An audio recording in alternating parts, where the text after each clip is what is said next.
আমি মহারাজ কল্যাণেশ্বর বলছি। আমরা 2025 এই মঙ্গলে কি কি হলো এবং এর সঙ্গে আমরা শনির সাড়ে পেয়েছি। তা এই 2025 আমরা ক্যালকুলেশন করে দেখলাম ব্যবসা থেকে আরম্ভ করে কাজকর্ম, চাকরি, বেকারত্ব, নানা রকম ডিস্টারবেন্স, ঝামেলা এই মঙ্গলের বছরে 2025 যে মঙ্গলে, তাতে দেখা গেল দেশে যুদ্ধ প্লাস রক্তপাত, খুন খারাপি এবং রাজনীতির টলমল অনেক কিছু আমরা দেখতে পেলাম। এই মঙ্গল ঘর 2025-এ আমরা কেমন ভালো বছর পাইনি। ব্যবসাও লোকের ভালো যায়নি, কর্মস্থল ভালো যায়নি, অসুস্থতা বাড়া গেছে। এই বছরে যদি হিসেব করা যায়, অধিক সংখ্যার লোক মৃত্যুর মুখে ঢুলে পড়েছে এবং অধিক সংখ্যক লোক অসুস্থ হয়ে পড়েছে। এবং আমরা আরো দেখেছি শারীরিক অসুস্থতা বোধ করেছি। আবার এই সামনে দেখলাম যে আমাদের কলকাতার মাঠের খেলায় মেক্সিকে দেখার জন্যে যখন লোক রাত ভোর পাগল হয়ে টিকিট কেটে ঢুকেছিল, সেখানে এমন একটা গোলযোগ হলো তৈরি। ম্যাটারটা কিছুই নয়, কিন্তু ম্যাটারটা বিরাট আকার ধারণ করে দিল। সেখানে গন্ডগোল, ঝামেলা। তেনাকে 1 মিনিট চোখের দেখা দেখবে, কোনো প্রশাসনিক হতে পারে, কোনো পাবলিকের ভুল, কার ভুল বিচার করার ক্ষমতা আমার নেই। তবে তাকে দেখতে না পেয়ে সাধারণ মানুষ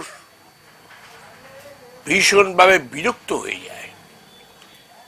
আমি এমনটা জানি, একটি বাচ্চা ছেলে তার ভাঁড় ভেঙে 3000 টাকা নিয়ে টিকিট কেটে সে মেক্সিকে দেখতে গেছে। দেখতে গিয়ে যখন দেখা পেল না, সেও উত্তেজিত হয়ে গেল। সাধারণ মানুষ উত্তেজিত, বহু দূর থেকে এসছে দেখতে গেল। আবার দেখুন, সেই মুহূর্তে সেই ভদ্রলোক মেক্সি কি করলো, কলকাতার খেলা প্রেমিক জায়গা, এত ভিড় দেখে নার্ভাস ফিল করেছেন মনে হয়। তারপর তাকে 200-250 লোক ঘিরে থাকার দরুন তিনি একটু অফেন্ডেড হয়। 15 মিনিট থেকে 17 মিনিটের মধ্যে তিনি মাঠ ত্যাগ করে চলে যান। কিন্তু তারপরে ভাঙি অত্যাচার দেখা গেল। তাহলে এটা মঙ্গলের ঘরে যুদ্ধ থেকে, পাকিস্তানের সঙ্গে যুদ্ধ আমরা দেখালাম, খুন খারাপি, ধর্ষণ, ম্যারেজ লাইফের উপর ডিস্টারবেন্স গেছে, ডিভোর্স কেস এবছরে বেশি হয়েছে। তা এতগুলো ঘটনা আমরা এই মঙ্গলের ঘর থেকে পেয়েছি, যদিও শনির সাড়ে ছিল বলে এইগুলো আমরা পেলাম। তার জন্যে মঙ্গলের গার্ড নেওয়া প্রয়োজন, শনির গার্ড নেওয়া প্রয়োজন।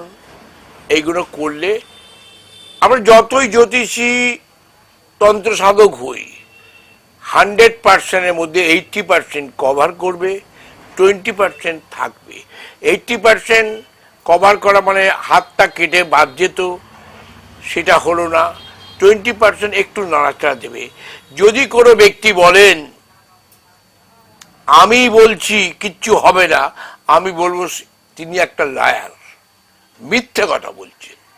গ্রহ কারুকে ছাড়ে না, সেই গ্রহ সব সময় রিয়াক্ট করবে।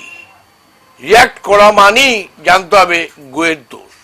এই জন্যে আমরা প্রত্যেকে বলবো জ্যোতিষের ওপর ভরসা রাখবেন, বিচারটা যেন সুন্দর হয়। আপনার দেখুন 2025-এ প্রথম থেকে যুদ্ধ কি কি হলো, কত রকম হলো, কেন? তাহলে এই মঙ্গল গ্রহটাকে নিয়ে খুব চিন্তা করতে, কিন্তু এখানে শনি যুগে ছিল, সেই জন্যে 2025 ভারতবর্ষের পক্ষে থেকে খুব খারাপ।